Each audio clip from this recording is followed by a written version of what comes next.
వీరు ఆకన్వర్ తోట నుండి ఇక్కడ పాల్కొల్ తైలాభిషేకానికి వచ్చారు.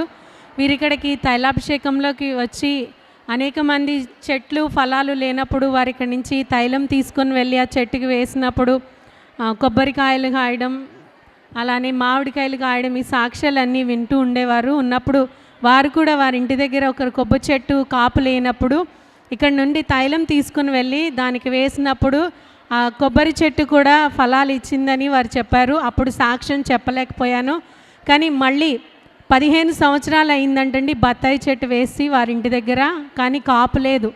మళ్ళీ అదే విశ్వాసంతో వారి ఇక్కడి నుంచి తైలం తీసుకుని వెళ్ళి ఆ బత్తాయి చెట్టుకి వేసి వారు ప్రార్థన చేసుకున్నప్పుడు గుత్తులుగా అంటే ఒక గుత్తుకి 10 కాయలు చొప్పున గుత్తులుగా కాయలు పండాయని వారు సాక్ష్యం చెప్తూ ఉన్నారు. బత్తాయి చెట్టు తైలం వేసినప్పుడు 15 సంవత్సరాల నుండి కాపు లేనటువంటి చెట్టు ఫలించిందని వారు సాక్ష్యం చెప్తున్నారు. ఈ సాక్ష్యం దేవుడు దీవించును గాక.